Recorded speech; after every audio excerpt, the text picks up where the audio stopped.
own life, don't let other people write your script. With this, a very good afternoon to all the honorables and dear students. So gratefully here again a motivational day for you as the motivational speaker Mr. Rajendra Gupta is among us. So have a big hand of applause.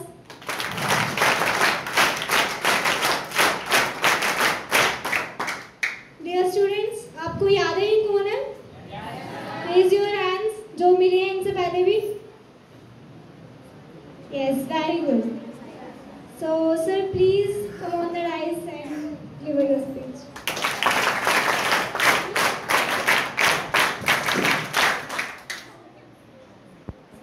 Good afternoon. Good afternoon. Energy कम लग रही है. Good afternoon.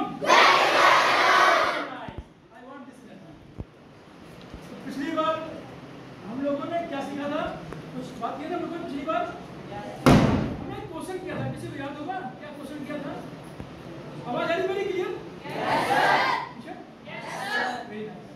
एक question किया था हमने पिछली बार. किसी को याद है? ठीक है, क्वेश्चन मैं दोबारा रिवाइज कर देता हूँ. आप लोग क्लास 8th में हैं, 9th में हैं, 10th में हैं. आपके ही क्लास में बहुत सारे बच्चे फर्स्ट डिवीजन भी आते हैं, बहुत सारे बच्चे एवरेज भी हैं और कई सारे बच्चे फेल भी होते हैं. क्या ऐसा होता है? कई सारे बच्चों को पढ़ते हैं तो तुरंत याद होता है, कई सारे बच्चे पढ़ते हैं उनको बार बार पढ़ते हैं तब याद होता है, और कई लोग ऐसे भी होते हैं जो मेहनत करते हैं बार बार पढ़ते हैं लेकिन उनको याद नहीं हो पाता है. क्वेश्चन किया था आपसे? Yes sir. याद आया? Yes sir. ऐसा क्यों होता है? किसी ने कोई आंसर ढूंढा है? किसी ने आंसर ढूंढने की कोशिश किया है? ऐसा क्यों होता है? कोई भी आंसर दीजिए इसका. तो क्लास ये शुरू करते हैं. देखिए, मैं क्वेश्चन करूंगा तो आप लोगों को आंसर देना पड़ेगा. मैं ऐसे नहीं चलेगा कि मैं आऊं पढ़ा के चला जाऊं. नहीं, ये 1 में नहीं है, 2 में चलेगा. आप भी बोलेंगे, हम भी बोलेंगे, हम भी कुछ क्वेश्चन करेंगे, आप भी आंसर देंगे. आंसर सही हो गलत दोनों मैटर. सही हो गलत हो, भैया पूछे. हाँ, आंसर सही हो गलत हो कोई फर्क नहीं पड़ता है, आंसर देना पड़ेगा. गलतियां किससे होती है? गलतियां किससे होती है? इंसान से नहीं, जो सीखता है, जो सीखने की कोशिश करता है, और जो सीखने की कोशिश नहीं करता है उससे गलतियां क्या होंगी. ठीक है, तो हमें सीखना है ना, तो गलतियां होना लाजिमी है. गलतियां होंगी कोई दिक्कत नहीं, हम सही करेंगे. हम एक दूसरे से सीखेंगे, सिखाएंगे, आगे बढ़ेंगे. ठीक है, क्वेश्चन करेंगे, आंसर देंगे. आंसर सही होगा गलत होगा नो मैटर. यहाँ कोई जज नहीं कर रहा है कि आप बहुत बुद्धिमान है या बिल्कुल भी नहीं आता है. नहीं, हमें भी कुछ नहीं आता है. ठीक है, कोई भी बच्चा या कोई भी इंसान जन्म से सीख के नहीं आया है. जब पैदा होता है क्या वो बहुत बुद्धिमान होता है? इस दिमाग से निकाल दीजिए कि कोई भी बुद्धिमान जब वो जन्मजात होता है या फिर वो ईश्वर की उसकी कृपा होती है वो बुद्धिमान बन जाता है. नहीं, हम सीख के बुद्धिमान बन सकते हैं. कैसे? ये क्वालिटी होनी आएगी आप लोगों को भी. मैं सिखाऊंगा कैसे सीखेंगे चीजों को. ठीक है, तो थोड़ा सा ध्यान देंगे, क्वेश्चन आंसर होगा और मेरे क्वेश्चन को अटेंटिव ध्यान सुनिएगा. अगर इधर उधर मिस किएंगे, क्वेश्चन मिस होगा तो फिर आप आंसर देने के नहीं रह पाएंगे. ठीक है, तो कोई भी आंसर देखिए कि ऐसा क्यों होता है कि कुछ लोग अव्वल होते हैं या कुछ लोग कुछ चीज पे सफल नहीं हो सकते या याद नहीं कर पाते हैं या फेल होते हैं. ऐसा क्यों होता है? कोई भी आंसर दे, कुछ भी आंसर दो, सही हो गलत हो, आई डोंट केयर. सही हम करेंगे बात में. हाँ बोलो बेटा, बोलो, कोई बात नहीं, बोलो. Have courage.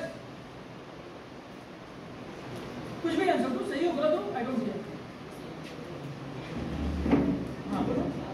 पिछली बार आप ही आंसर दे दिया. Good, very good. मास्क कर लो आराम से. हाँ कोई बात नहीं, कुछ नहीं बनता. लास्ट में मैं योगा बताऊंगा छोटा सा, जो आपको मेमोरी पावर को इंप्रूव करेगा. ठीक है, लास्ट में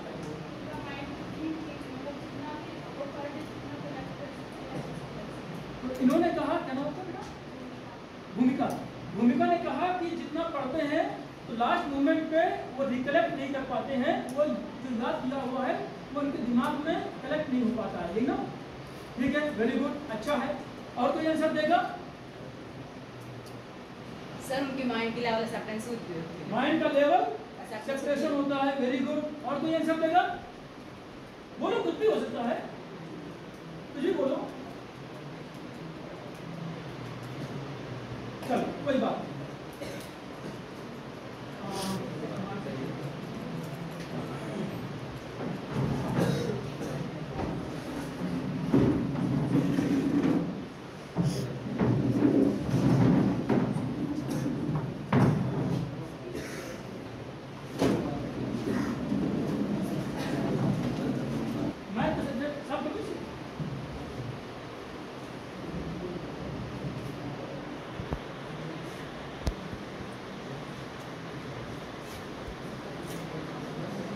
कोई भी सब्जेक्ट है उसमें अगर आपको अव्वल आना है, क्या करेंगे? उसको पहले पढ़ेंगे, रीड करेंगे, है ना? फिर उसे समझेंगे, अंडरस्टैंड करेंगे।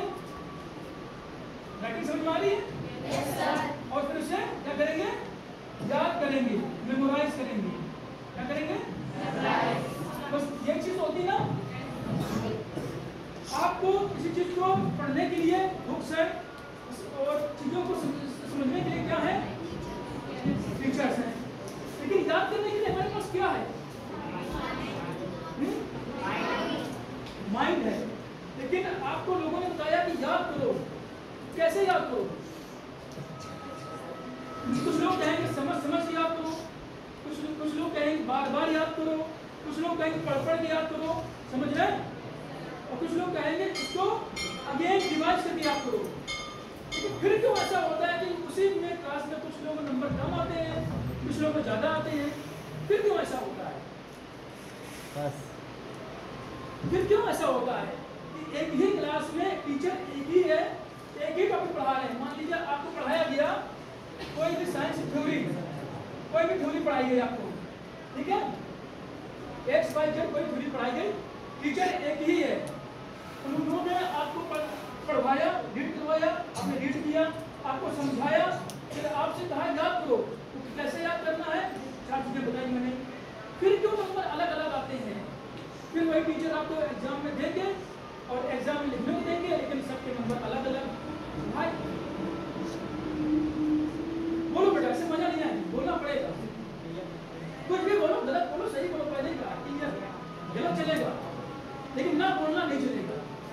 गलत सुनना पसंद है लेकिन ना बोलना, जीरो बन के बैठना पसंद नहीं। तो फिर नंबर अलग अलग क्यों आते हैं?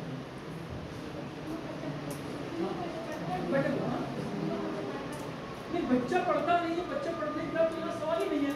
आपको पढ़ा दिया गया है, समझा दिया गया है, समझ में भी आ गया है, आपने उसको याद भी कर लिया है। याद करने के बाद जब लिख रहे हो पेपर पे, आंसर शीट पे, तो नंबर अलग अलग क्यों है? किसी के 8 है, किसी के 9 है, किसी के 10 है। ऐसा होता है ना, सबके नंबर अलग आते हैं ना? Yes sir. हाँ, हाईएस्ट क्यों नहीं आते हैं? चलिए इसी पे बात करते हैं हम। आपको इसको समझने के लिए पहले थोड़ा सा हम आपको एक थ्योरी समझाते हैं। ये सारा, हाँ बोलो क्या क्या? Writing mistake. हाँ, राइटिंग मिस्टेक। क्या बोले? Writing mistake. Hand writing mistakes. क्या कहते? Spelling mistake. इसको समझने पहले हमें जो याद करने वाला चीज है, मेमोराइज, ये याद कहाँ करते हो? माइंड में। पहले हम समझेंगे माइंड क्या है हमारा, ठीक है? बेसिक चीज है, समझ में आएगा, बहुत रॉकेट साइंस नहीं है। ऐसा मैं समझ कि माइंड की बात कर रहा हूँ तो बहुत ही ज्ञान की बात कर रहा हूँ। बेसिक चीज है, कोई रॉकेट साइंस नहीं है। हाँ बोलो, कुछ करें। कॉन्फिडेंस लेवल आएंगे, उस पर भी आएंगे। कॉन्फिडेंस पढ़ता है वो तो बहुत ही एडिशनल चीज है, उस पर भी आएंगे कॉन्फिडेंस पे। तो बेटा माइंड पे हम बेसिक चीज बताते हैं। माइंड वैसे है 4 तरह का, लेकिन हम यहाँ 2 बात करेंगे। माइंड बोलो या ब्रेन बोलो, ठीक है? एक हो गया लेफ्ट ब्रेन, एक हो गया कोई बताएगा लेफ्ट ब्रेन क्या है, राइट ब्रेन क्या है? और भी माइंड तरह बात है, सबकॉन्शियस माइंड, कॉन्शियस माइंड, उसको भी बात आज हमसे बात करेंगे लेफ्ट ब्रेन में एक राइट ब्रेन में। क्या है ये? बेसिक समझा रहा हूँ माइंड को इंप्रूव करने के लिए। ये समझ में आ गया, आगे भी समझ में आएगा। लेफ्ट ब्रेन क्या है, राइट ब्रेन क्या है? कुछ लोग लेफ्ट ब्रेन ओरिएंटेड होते हैं, कुछ लोग राइट ब्रेन ओरिएंटेड होते हैं। ओरिएंटेड मतलब कि जिनका राइट ब्रेन ज्यादा एक्टिव होता है और कुछ लोगों का लेफ्ट ब्रेन ज्यादा एक्टिव होता है। अभी मैं कुछ डेफिनेशन बताऊंगा, आप लोग अपने अपने अनुसार पहचान लीजिएगा कि आप क्या हो, लेफ्ट ब्रेन ओरिएंटेड हो या राइट ब्रेन ओरिएंटेड हो। जो लोग लेते हैं डिसीजन, क्या लेते हैं? डिसीजन राइटिंग समझ नहीं आ रही, पूछ लेना, ठीक है? डिसीजन लेते हैं, या जैसे कुछ लोग मैं सवाल हल करते हैं ना, कैसे हल करते हैं? डिसीजन से। एनालिटिकल होते हैं, क्या होते हैं? एनालिटिकल, ठीक है? जिनका आईक्यू डिपेंड काम करते हैं आईक्यू पे, या जो भी किसी चीज का क्वेश्चन या आंसर देना होता है, क्वेश्चन या आंसर देना होता है, जैसे रीजनिंग होता है, राइट? स्टैटिस्टिक्स होता है, आंकड़े, ठीक है? फैक्ट होते हैं, फैक्ट एंड फिगर, कि इस सन में ये चीजें हुई थी, है ना? आंकड़े होते हैं, इतना चीजें इतना होना है, ठीक है? मैथ के सवाल है, सम्स है, ये जो चीजें होती है इस पर काम करता है हमारा लेफ्ट ब्रेन। क्या करता है? Left brain. इन चीजों को हल करने के लिए हमारा लेफ्ट ब्रेन ज्यादा एक्टिव होता है, क्लियर? अब बात करते हैं राइट ब्रेन, इसको बोलते हैं लॉजिकल ब्रेन भी बोलते हैं। क्या बोलते हैं? लॉजिकल ब्रेन, क्योंकि यहाँ पे काम करता है लॉजिक, एक्टिव होता है, क्लियर? अब बात करते हैं राइट ब्रेन की, इसको बोलते हैं क्रिएटिव। क्या बोलते हैं? क्रिएटिव। कुछ लोग म्यूजिक सुनना पसंद करते हैं, वहां कोई लॉजिक काम नहीं करता है। कुछ लोग आर्टिस्ट होते हैं, एक्टर होते हैं, म्यूजिशियन होते हैं, और बताओ ऐसे कुछ चीजें बोलो, मैं क्वेश्चन करूंगा। Dancer, very nice, very good, dancer होते हैं, जिनमें क्या होता है? हमारी फीलिंग,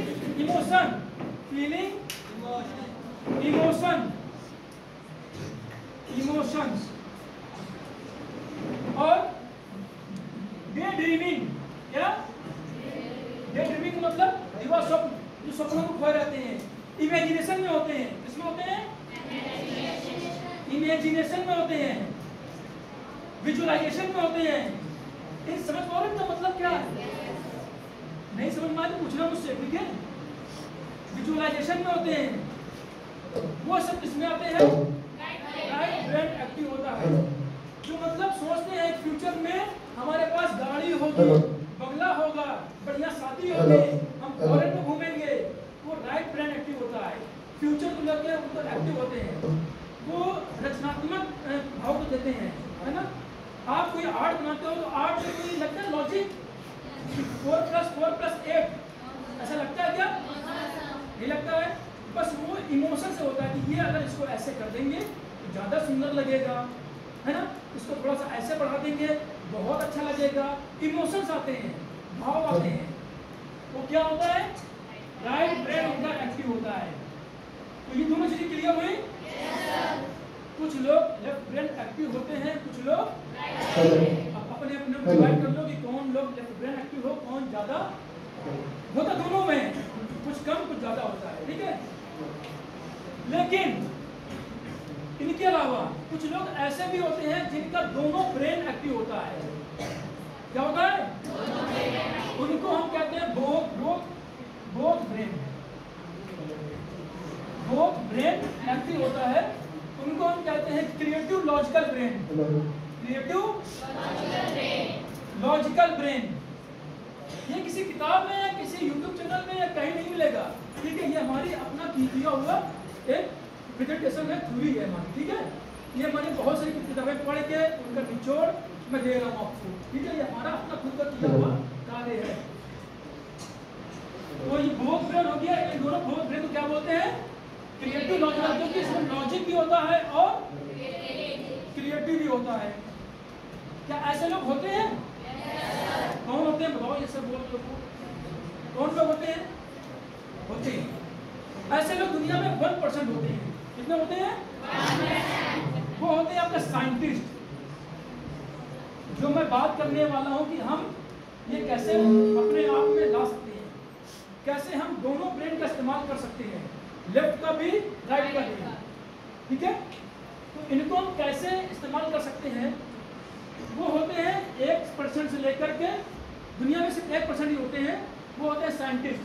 साइंटिस्ट जो होते हैं दोनों ब्रेन का इस्तेमाल करते हैं। जैसे कभी किसी ने हवाई जहाज का आविष्कार किया होगा या किसी ने मोबाइल फोन का आविष्कार किया होगा तो पहले उसने लॉजिक नहीं लगाया होगा, पहले उसने लगाया होगा क्रिएटिविटी। सोचा होगा यार मैं यहाँ पे बैठ के अमेरिका में क्या बात कर सकता हूँ। सोच रहा है, इमेजिन कर रहा है, एक अपने पे भाव ले रहा है, एक फीलिंग ले रहा है कि मुझे शायद ऐसा कर सकता हूँ कि यहाँ बैठ के मैं वहाँ अपने बैठे दोस्त को बात कर पाऊँ। जब उसने इमेजिनेशन कर लिया, विजुलाइज कर लिया, तब उस पर लगाता है लॉजिक कि कैसे होगा, कैसे कब आता है क्वेश्चन मार्क। क्वेश्चन मार्क का मतलब लॉजिक।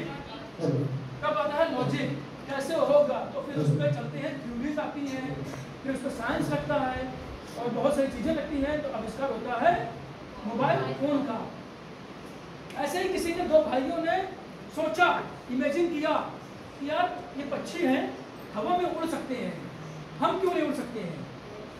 इमेजिन किया होगा, लोगों ने हंसा, लोगों ने मजाक बनाया, हाँ ये बात करता है उड़ने की। अगर ये बढ़िया मुझसे बोलेगी मैं उड़ना चाहती हूँ, अभी यहाँ से उड़ के वहां पर पहुंच जाऊंगी, हंसोगे? हंसोगे? हो सकता है। Everything is possible with science. ये साइंस भी बोलता है और स्पिरिचुअल भी बोलता है। क्या बोलता है? स्पिरिचुअल में अध्यात्म। कुछ भी असंभव नहीं है इस दुनिया में। जो चीज आप सोच सकते हो, जो चीज यहाँ सोच सकते हो, वो हाथ में दिला सकते हो। किसी ने सोचा होगा ना फोन यहाँ पर पहले, फिर यहाँ पर आया। पहले चीज यहाँ बनती है, फिर दुनिया में आती है। Everything is possible. आज से पहले 500 साल पहले न तो कोई व्हीकल था, न गाड़ी थी, न कार थी। किसी ने सोचा नहीं होगा कि मैं इतनी स्पीड से भागूंगा, लेकिन किसी ने सोचा, जिसने कार बनाई, और वो आज तुम लोग भाग रहे हो, गाड़ी से भाग रहे हो। इमेजिनेशन का पावर ये है। तो ये दोनों ब्रेन, लेफ्ट और राइट ब्रेन बनते हैं 1%। अल्बर्ट आइंस्टीन ने कहा था कि जो बच्चे होते हैं 5 से लेकर 16 साल तक, कितने, इनका जो ब्रेन होता है ये एक साइंटिस्ट की तरह होता है। अगर इन बच्चों को राइट डायरेक्शन दे दिया जाए, जिस एज में आप लोग हो, तो रियली में ये साइंटिस्ट बन सकते हैं। साइंटिस्ट की तरह सोचते हैं बच्चे। उनका जो ब्रेन काम करता है वो दोनों लेफ्ट और राइट दोनों काम करते हैं, लॉजिकल क्रिएटिव होता है। बस उनको जरूरत होती है एक सही दिशा की, सही डायरेक्शन की। ठीक है, तो अपने आप को कम मत आंको कि मेरे नंबर कम आ रहे हैं, मैं पीछे हूं। नहीं, कुछ भी असंभव नहीं है। Everything is possible. राइट? इतना चीज क्लियर है? लेफ्ट ब्रेन, राइट ब्रेन, ये ठीक है। तो अब हमारी प्रॉब्लम ये है कि हम दोनों ब्रेन का इस्तेमाल नहीं करते हैं। ठीक है, जो 1% लोग होते हैं वही दोनों ब्रेन का अच्छे से इस्तेमाल कर पाते हैं। बाकी 99% दोनों ब्रेन का इस्तेमाल नहीं कर पाते हैं। तो आप बात करते हैं कि हमें दोनों ब्रेन का इस्तेमाल कैसे करना है। साफ कर दूं? मेरा सम्मत, मैं नोट्स दे दूंगा, नोट्स रेडी है मेरे पास, मैं सर को दे दूंगा तो आपको कॉपी मिल जाएगी। ठीक है, इसके लिए परेशान हो। Left brain plus right brain की दोनों को एक साथ कैसे कर सकते हैं? इनको हम कहते हैं क्रिएटिव लॉजिकल। क्या बोलते हैं? Creative logical brain. ठीक है, अब इसमें भी थोड़ा सा दो चीजें हैं। ये दोनों ब्रेन कभी कभी आपस में एक दूसरे से अलग अलग भागते हैं, कभी कभी एक दूसरे के साथ काम करते हैं। समझ पा रहे हो? कभी कभी ये दोनों लेफ्ट और राइट ब्रेन अपोजिट काम करते हैं। जैसे मैग्नेट होता है, एक प्लस एक माइनस, माइनस माइनस मिला तो क्या होगा? अच्छा, होगा, वो मैथ की बात नहीं कर रहे हैं, मैग्नेट। जब माइनस माइनस पास में है तो क्या होगा? इसे देखा मैग्नेट? देखा? क्या होता है अगर माइनस माइनस को पास में लाओ? पास में आते हैं, दूर जाते हैं। अगर प्लस प्लस लाओ तो दूर भाग, लेकिन माइनस प्लस लाओ तो उसका लॉजिक अलग है। यहाँ पर क्या है, ये दोनों ब्रेन कभी सम टाइम्स लेफ्ट और राइट ब्रेन अलग अलग भागते हैं। क्या करते हैं? अलग अलग भागते हैं। और कभी कभी लेफ्ट और राइट ब्रेन एक साथ काम करते हैं। ठीक है, ये अलग भागने के साथ है, ये एक साथ काम करने के साथ है। इसको हम एक एग्जांपल समझ सकते हैं कैसे, उसे पे कंफ्यूजन हो रहा हो। एक एग्जांपल लेते हैं। दो भाई हैं सोनू मोनू, ठीक है? कौन है? सोनू और मोनू। ये दो भाई हैं, ये दोनों आपस में बहुत लड़ते झगड़ते रहते हैं, ठीक है? तो एक बार इनके घर में गेस्ट आना था, तो घर की सफाई करनी थी। इनकी मम्मा ने बोला कि बेटा मैं तुम दोनों को एक दे रही हूँ काम घर की सफाई करने का, क्योंकि गेस्ट आने वाले हैं, मेहमान आने वाले हैं, तो घर की सफाई भी जरूरी है। तो जब तक मैं बाजार से आती हूँ मुझे घर साफ मिलना चाहिए, ठीक? अगर घर साफ हो गया तो मैं आपको दूंगी चॉकलेट, और अगर घर साफ नहीं हुआ तो पिटाई भी हो सकती है। ऐसा होता है घर पे? मम्मा ने काम दे दिया इनको, सोनू मोनू को। इनको दिया काम किचन साफ करने का। क्या? किचन और बेडरूम, ठीक है? इनको दे दिया काम साफ करने का डाइनिंग हॉल और बाहर का बरामदा, मान लो बरामदा, ठीक है? अब ये दोनों सोनू मोनू लग गए। लेकिन मम्मा बाजार जा रही थी, तो रास्ते में क्या हुआ, उसको याद आया कि अरे बाजार तो मैं जा रही हूँ, लेकिन पैसा तो है ही नहीं, तो पर्स है वो घर पे छूट गई है। तो ठीक 15 मिनट बाद मम्मा वापस घर पे आती है रास्ते से पर्स लेने के लिए। लेकिन जैसे ही मम्मा गेट खोलती है अपना सर दबा लेती है, अरे ये क्या हुआ? वो किचन में जाती है, किचन में देखते हैं जो फ्रूट्स हैं फैले पड़े हैं, किचन के जो सामान है फैला पड़ा है। बेडरूम में जाती है तो देखते हैं कि जो बेडरूम की चादर है फैली पड़ी है, तकिया है वहाँ पड़ी हुई है, सारा घर भीतर भीतर। वो हॉल में जाती है, बरामदा में जाती है, सेम सिचुएशन, सामान यहाँ का वहाँ पड़ा है, इधर सामान उधर पड़ा है, सारा घर अस्त व्यस्त। अब जोर से बुलाती सोनू मोनू को, सोनू मोनू पता नहीं कहाँ है, तो जोर चिल्ला बोली सोनू मोनू। सोनू मोनू अंदर से एक दूसरे के लड़ते झगड़ते कान पकड़ते हुए आ रहे हैं। बोले बेटा ये क्या, तुमने मेरा काम बढ़ा दिया, मैं तो सोचा था कि तुम दोनों को काम दे दूंगी, मेरा काम आसान होगा, लेकिन आसान करने के बजाय तुमने 2 दिन काम उसमें और लगा दिया, इसको साफ करने में 2 दिन और लगेंगे। तो हुआ क्या कि सोनू मोनू ने एक्सप्लेन किया कि मम्मा मैं बताता हूँ क्या हुआ एक्चुअली। ये सोनू जो है मुझे काम नहीं करने दे रहा है। मोनू कहा नहीं मम्मा मैं बताता हूँ आपको, ये मोनू मुझे काम नहीं करने दे रहा है।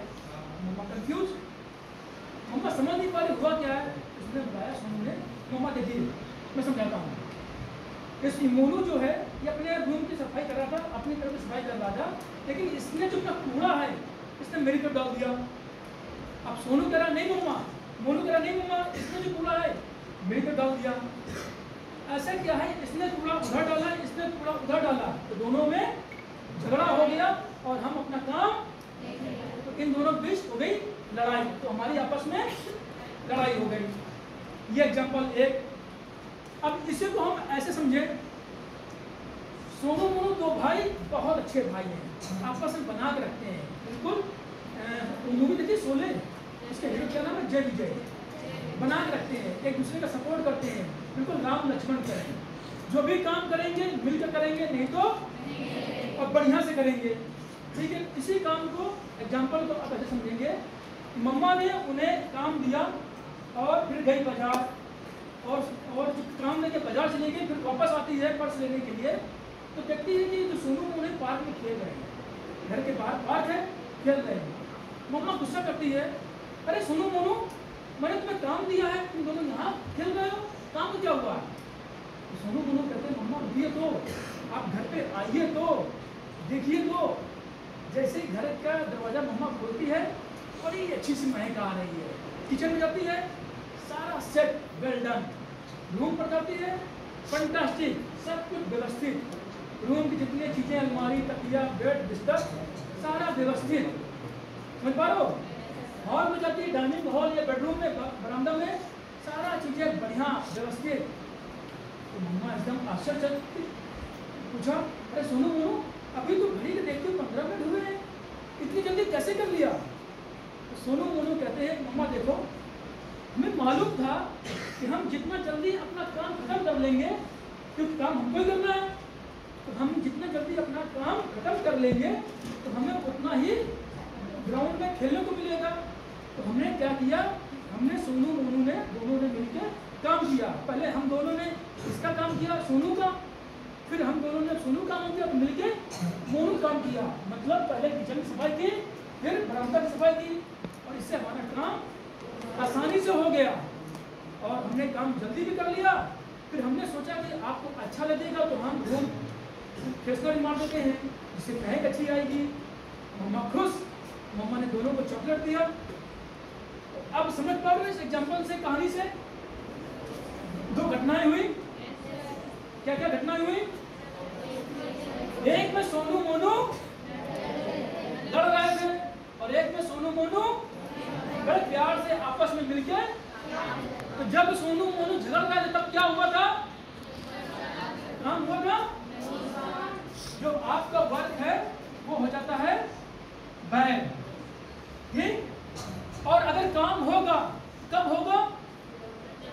काफी समय लगेगा, तो 2 दिन और लगे। आपका जो समय होता है, टाइम क्या होता है? इंक्रीज होता है टाइम, और उसमें बड़ा कंफ्यूजन होता है।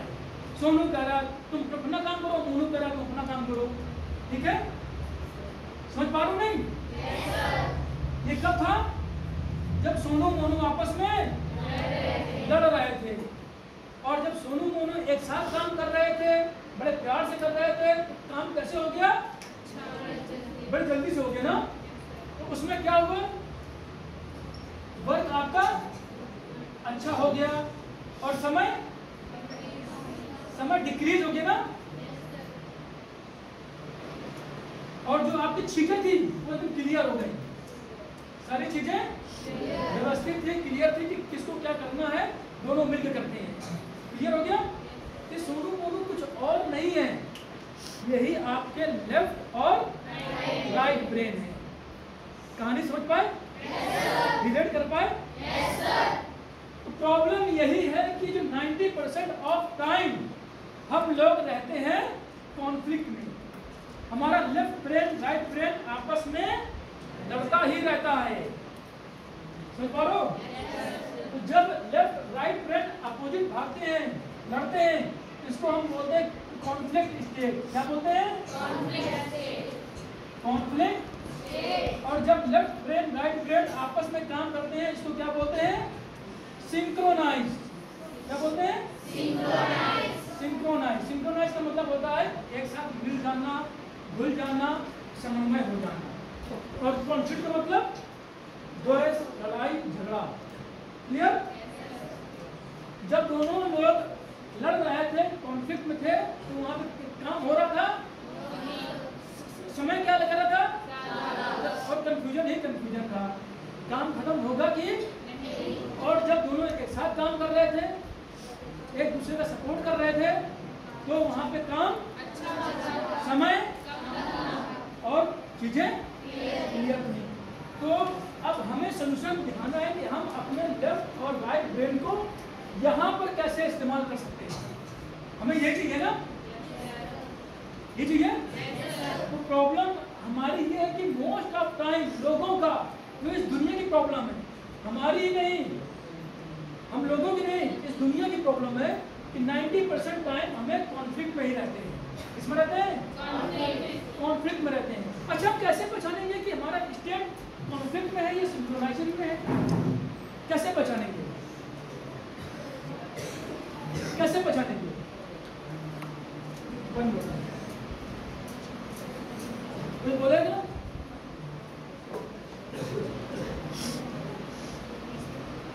कोई बोलेगा? कॉन्फ्लिक्ट और सिंक्रोनाइज। कोई आंसर देने की कोशिश करेगा? अच्छा, इतना समझ में आया ना, लेफ्ट ब्रेन राइट ब्रेन दोनों का आपस में समन्वय और उस कॉन्फ्लिक्ट और सिंक्रोनाइज। यहाँ तक कोई डाउट? अब कैसे पहचानेंगे कि लेफ्ट राइट ब्रेन जो बोथ ब्रेन है वो हमारा कॉन्फ्लिक्ट स्टेज में है या सिंक्रोनाइज स्टेज में है? कैसे पहचानोगे? कोई भी आंसर बोलो, कोई भी, कोई बोलो।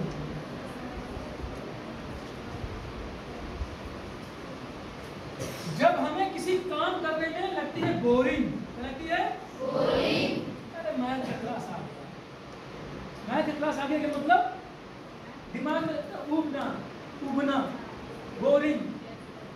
जब समझ में आता है कंफ्यूजन, क्या किसी चीज में मन न लग रहा हो, इंटरेस्ट ना लेना, इंटरेस्ट ना लेना, ठीक? और किसी चीज में काम करते वक्त दुख हो, क्या हो? फिर से एग्जाम आ गया, हाँ? फिर से एग्जाम आ गया, वो हमारा होता है लेफ्ट राइट ब्रेन का कॉन्फ्लिक्ट होता है, हमारा आपस में काम नहीं कर सकता है, वहां पे सोनो मोनो लड़ाई कर रहे होते हैं, समझे? और जब किसी काम करने में हमें मिलती है हैप्पी, क्या मिलती है? हैप्पी। अरे छुट्टी हो गई, तो काम भी है, घर जाना, छुट्टी हो गई। हमें मिलता है सेटिस्फाइड, क्या? सेटिस्फाइंग, या गुड फीलिंग होती है, फीलिंग गुड होती है, या हमें कह सकते हो इमोशन अच्छा होता है, इमोशन अच्छा होता है। और बताओ इसके एग्जांपल सिंक्रोनाइज के, हैप्पीनेस फील होता है ना, अच्छा फील होता है, वहां पर लेफ्ट राइट ब्रेन आपस में मिलकर काम कर रहे हैं। अब बताओ कि आपके जीवन में सबसे ज्यादा क्या होता है? ये होता है कि ये होता है? हाँ? हमेशा हाय तौबा, रोना धोना नहीं चलता है ना। सुबह उठना पड़ेगा, स्कूल जाना पड़ेगा, शाम को ट्यूशन है, अरे होमवर्क भी है, रात में काम पूरा नहीं हुआ है, रात में सोच रहे हैं कल सुबह फिर स्कूल जाना है, छुट्टी कब आएगी, एग्जाम फिर से आ गए हैं, नंबर खराब हो गए हैं, पापा आएंगे तो पीटेंगे, क्या चल रहा है? कॉन्फ्लिक्ट है ना। तो इस स्टेज को हमें कन्वर्ट करना है यहाँ से लाकर के इस स्टेज में, इससे यहाँ से लाकर के सिंक्रोनाइज कैसे करें? यहाँ तक क्लियर? जब किसी भी काम में हैप्पीनेस होता है, खुशी होती है, अच्छा फील होता है, अच्छी भावनाएं आती हैं, पॉजिटिव वाइब्स आती हैं, एक और मतलब पॉजिटिव वाइब्स आती हैं, तो वहाँ पर हमें दोनों ब्रेन एक साथ काम करना होता है। यही होता है बेस्ट ऑप्टिमम रिजल्ट। किसी भी काम करने में, कोई भी काम करने में अगर ये चीज हमें लाना आ गया, सुनो ध्यान से, किसी भी काम करने में अगर हमें ये लाना आ गया कि हमें दोनों ब्रेन का इस्तेमाल करके उस काम को करना है, तो हम अच्छा सा रिजल्ट ला सकते हैं। अब आगे बात करेंगे कि सिंक्रोनाइज हम कैसे लाएं, हम ब्रेन को सिंक्रोनाइजेशन में कैसे लाएं, कि मतलब जिस काम में काम करते वक्त बोरिंग लग रहा हो उसको इंटरेस्टिंग कैसे बनाएं। जो काम करते वक्त हमें बोरिंग लग रहा हो, उबाऊ लग रहा हो, दुख आ रहा हो, उसको हम यहाँ से ला करके उसको हैप्पी कैसे बनाएं, इंटरेस्टिंग कैसे बनाएं, उसको ऐसा कैसे बनाएं कि इसको बस हम यूं याद कर लें।